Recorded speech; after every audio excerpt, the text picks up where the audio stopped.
Hello again and welcome to Money Matters. The world's automakers say they are roaring to go all electric, but at Detroit's auto show they are adding a caveat. It's still a few years away. Douglas George with a rundown on what the future of driving will be. The Detroit Auto Show, the largest such event in North America, highlighted automakers' increasing shift to electric vehicles and billions of dollars in new investments in battery plants. The White House announced the approval of the first $900 million in funding to build EV charging stations in 35 states as part of a $1 trillion infrastructure law. The goal is to create a nationwide charging network. Still, some auto experts and everyday Americans are skeptical of the president's goal. Can you imagine trying to put all the infrastructure together in our country that is so big for electric vehicles? Not that we cannot do it, but it's going to be a challenge. He won't be alive and I won't be alive, because that's when it becomes a reality. It's going to be a while. And listen, everybody should have a dream, and he got a dream. That's his dream right now. In August 2021, the U.S. set a goal that EVs, or plug-in hybrid vehicles, represent 50% of all new vehicle sales by 2030. But the experts say achieving the scale required to make mass EV use practical will be challenging, even with generous government funding. Only 1/4 of the households in the United States have garage. Most of the people do not have a garage, so they're going to have to charge their cars somewhere else. And when you arrive to those charging stations, they're not necessarily going to be empty. There's going to be somebody already charging there. Nonetheless, with government backing, automakers showed off a number of new electric vehicles. Chevrolet took the wraps off two new electric models, the Blazer and the Equinox. You get 557 horsepower, 648 pound-feet of torque, and a wow mode called wide open watts. And that's where we inject a little bit more current into the inverters, and we get 0 to 60 times in just under 4 seconds. So great performance on the SS. On the other side of the show floor, Dodge had its Daytona SRT concept billed as the first electric muscle car. Despite the large showing of EVs, the venue is still predominantly filled with gas guzzler models, the internal combustion engine, or ICE. Let's look at the evolution of the automobile and the ICE. When it first came out, where it was and where it is now, there's development time that takes. We're such a society that's instant, go through the drive-through and get everything instantly. I think, it's just going to take some time to get there. President Joe Biden may have a vision for an America with an EV future, but what caught his eye was more traditional. Well, I tell you what. Let him drive it off. Watch out. I'll say to my head of my Secret Service detail, I'm driving home. He says he's driving home. Yeah. Another trend making its presence felt, autonomous driving. But again, there are bumps ahead here, too. Could it be that autonomous cars may never be truly autonomous? Even though startups have raised tens of billions of dollars based on promises to develop cars that can drive themselves, some industry executives and experts think that human supervisors may be permanently needed to help robot drivers in trouble. The problem with truly autonomous vehicles is that robot drivers are just not as quick as human drivers in assessing situations and making decisions as they drive. It's very difficult for machines to view the world that we do and assess, see what's happening, see what's coming, and make decisions. Many AV startups use humans as remote supervisors alongside safety drivers sitting behind the wheel. Human supervisors could be sitting tens of hundreds of miles away, monitoring video feeds from multiple driverless vehicles all at once. Those remote humans are an additional expense, but they can help self-driving cars handle edge cases. These could include something as basic as an unfamiliar set of lane closures during road construction, or erratic, unpredictable behavior by pedestrians or other drivers. Autonomous vehicle companies say they rely on human supervisors far less than expected, but their presence provides peace of mind for passengers. Those humans need to step in about 1% of the time to tell the autonomous vehicles what to do. In the long term, they may be needed in fewer cases, but will still be needed to help the vehicles, but may also be needed to help give human passengers peace of mind and also help them in the event that they end up in trouble. This is the first time the self-driving unit of General Motors acknowledged the long-term need for remote human assistance.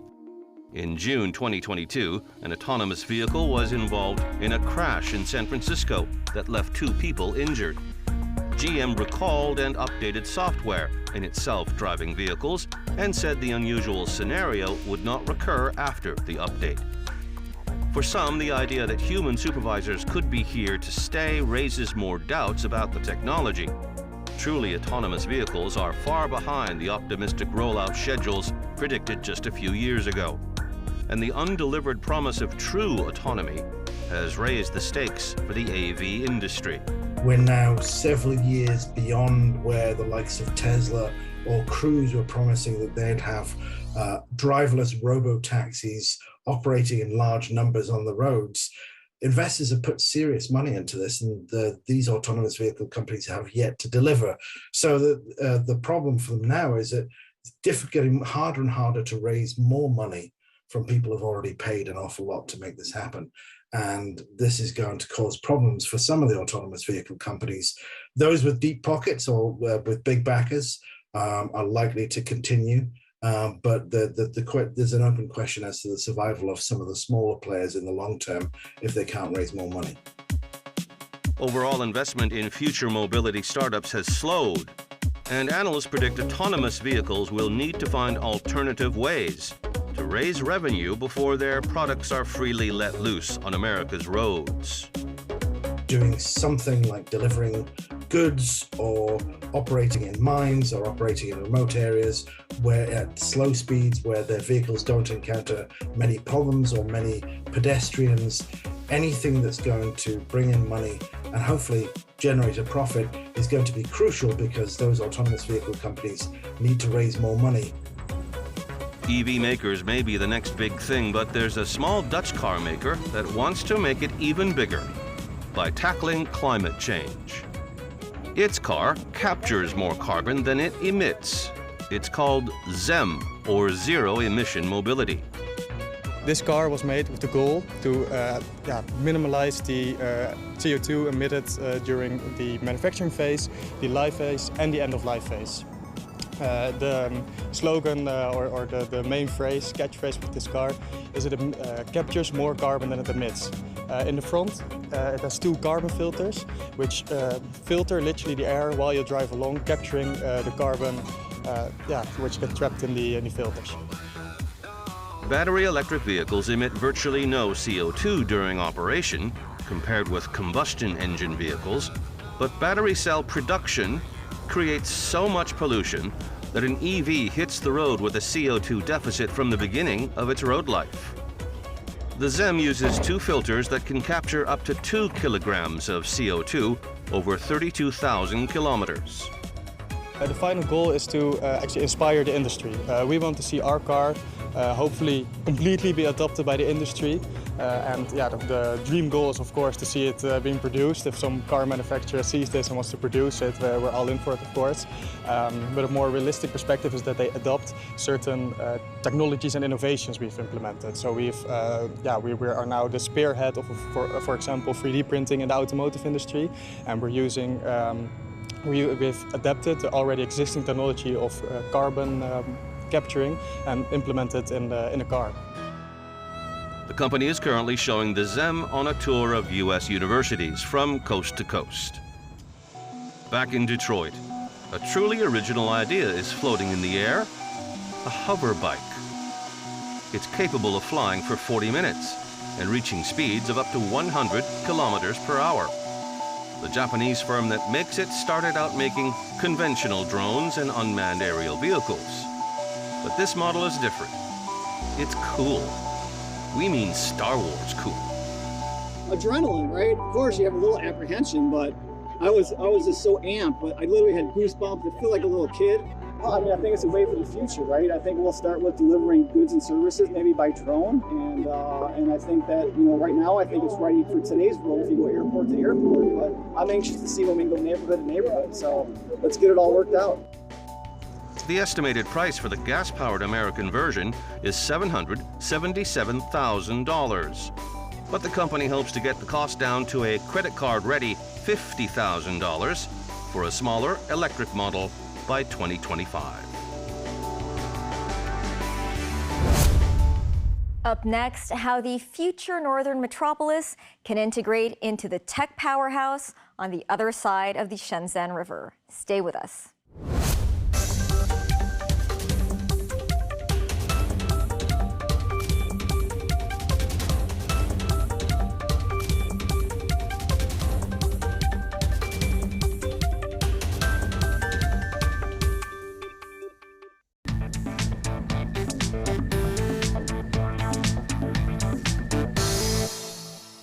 Welcome back to Money Matters. Back in 2021, Carrie Lam's government proposed the Northern Metropolis Plan to integrate the Northern New Territories into Shenzhen and the Greater Bay Area. The plan includes housing as well as creating business opportunities on both sides of the Shenzhen River. Many hope the Northern Metropolis will become a new growth engine for Hong Kong, as well as a thriving high-tech community. Indigenous village leader of Chow Tao Village in Santin spent a lot of time in the Lok Ma Chau lookout when he was a kid. He says he swam across the Shenzhen River very often back in the days when it was a farming area. Many years later, a technology powerhouse hugs the banks of the river. It was very well known in the 60s and 70s. The foreign tourists would come here if they visited China. It was a green field over there. On the Hong Kong side, this area was full of fish ponds. You didn't see anyone around. With China's open-door policy in the 80s and Deng Xiaoping's visit, Shenzhen underwent development. We saw Shenzhen turn from a backwater into a modern city in 20 years. This construction site is part of the SAR government's Northern Metropolis Development Plan. One project is to develop the Hong Kong Shenzhen Innovation and Technology Park. This 300-square-kilometer greenbelt connects Hong Kong and Shenzhen. The site makes up 27% of Hong Kong's total area. It is the government's main development for the next 20 to 30 years. Man says it takes 30 minutes to walk from Lok Ma Chau Lookout to his house. He was the indigenous leader of Chow Tao Village for over 20 years. He took part in building the archway, gazebo, and the village office. Some villagers still make a living farming. Chow Tao is a village in the Santin area of Yuen Long district. It is a recognized village under the New Territories small house policy. The people in the settlement are largely from the Man clan. The clan has lived here for over 500 years. Man Hao Chung is the 24th generation of the clan. This is our ancestral hall. The friendly hall. All our ancestors' memorial plaques are placed here.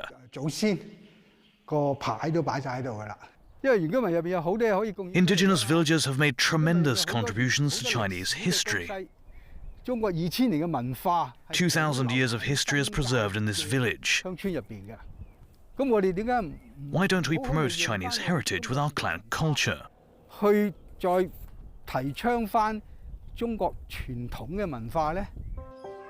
It is expected that massive infrastructure construction would be carried out in the New Territories North in future. Man says he doesn't object to the development, but he urges the government to plan ahead and increase transparency. There are a lot of trucks out here, so noisy. The government didn't plan well, so the farmland is turned into parking spaces for container trucks. This area is dusty. If you asked me, are we happy with the current situation? As an indigenous villager, I'd say definitely not. It is a good plan to build an innovation and technology park to create a favourable place for working, living and a tourist attraction, but how does the government handle the plan and work with stakeholders? The government's belief is it develops and indigenous villages will object, or the government would use tough administrative policy to work out the problem. I think this is wrong. Shek-Wu Hoi in Shunshui is also included in the Northern Metropolis Plan. Today, the lawmaker, Edward Lau, and the Northern District business representative came here to look at the impact of the closed border with the mainland on retailers. More than 70 years. It is incredible. Edward Lau grew up in the Northern District. He provides help and services for the citizens here. Over the years, he's seen many changes in the district. He says the individual traveler scheme has benefited retailers, but the city planning does not cater to the influx of tourists, leading to social tension. The pedestrians, the road cannot cater to the influx of parallel goods traders and mainland tourists. The city planners didn't expect a tremendous number of tourists visiting the area. In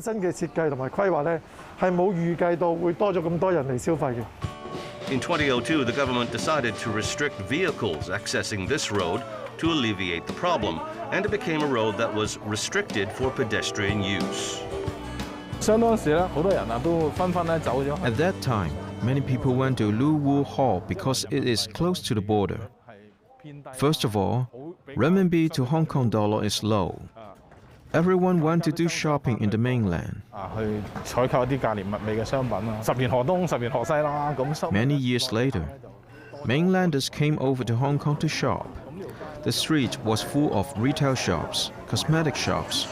They enjoyed very good business. We always hope the business boom. It would not help if the business isn't good.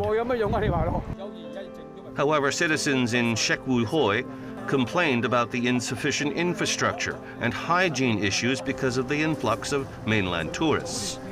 Lau says the government doesn't have good city planning. Many Hong Kong people move to the mainland still. They would come back for medical and educational services. The Northern District is close to the border. They would travel back to go to school and see doctors. There have been conflicts over medical services, schooling. When you do city planning, you need to consider the population in the city. You also need to take into account of population in the nearby cities. How many Hong Kong people moved to the mainland? And how many mainlanders come over to do shopping?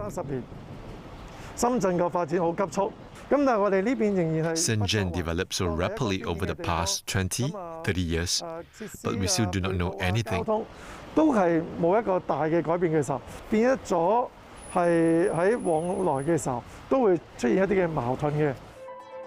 In 2021, the SAR government proposed to develop the Northern New Territories covering Yuen Long, Northern District, and the Hong Kong-Shenzhen Economic Belt. It plans to build the 240-hectare Santin Technology Park, hoping to attract high-tech companies to open their offices here.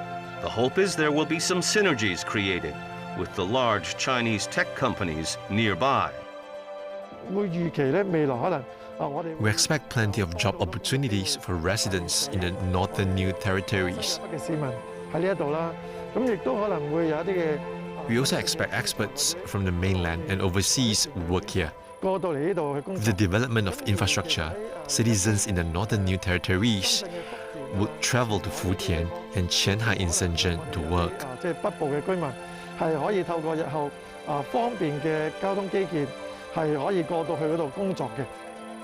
In future, the government will build 5 railroads and improve the roads in the area. It also plans to build 330,000 public housing units. Lau says conflicts can be resolved if the infrastructure is well planned. The technology park should not be just an industrial park. Just a place for work. You should also offer residences. 就工作還工作，居住還居住嘅時候咧，我哋認為應該要有啲群聚嘅效應。裡面唔單止有產業啦、創科嘅中心啦、cultural and entertainment facilities. 文化康體嘅設施啦。It should be a community integrating commercial, technology, and accommodation. 工作、創新科技同埋生活咧，係結合埋一齊咧，成為一個大嘅社區嘅。Man Hao Chung is also Dean of the Faculty of Engineering at Polytechnic University. He says Hong Kong has a great potential in technological development. Initially, universities in Hong Kong were just doing technology research. Even in the 80s and 90s, we just worked and did research in the lab. We didn't think the research could turn out into a product. Man received his PhD in laser materials processing from London's Imperial College in the 80s. He came back to Hong Kong and taught in the university in the 90s. He's the first batch of tech experts who returned to Hong Kong. Man says Hong Kong should offer opportunities for young people to cultivate their dreams. At my back is Shenzhen. It is a world-class manufacturing hub. Its output is equivalent to that of a European country, especially the areas Santin, Nanshan and Fujian, which are technology hubs. Here in Hong Kong, we develop a product, but we can't manufacture it. We don't have a market. If we work with other technology hubs and produce in proximity to a market, then it is a great advantage for our technology development.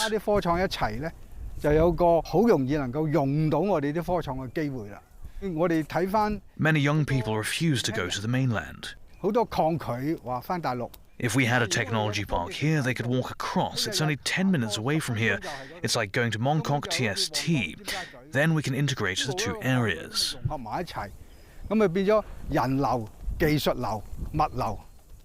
People, technology and logistics will go smoothly. It's important for Hong Kong, and this area is a prime location to build the technology park. Man has been teaching for 30 years. He says the Santin Technology Park is a dreamland for Hong Kong youngsters. The government always suggests young people to go to the GBA. I do not agree with that.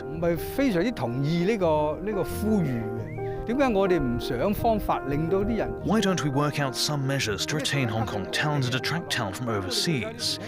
If we tell young people to leave, then we are losing talent. Now, you want to develop a technology hub, then it offers a place for young people to showcase their talent. Then these young people can help contribute to our economy.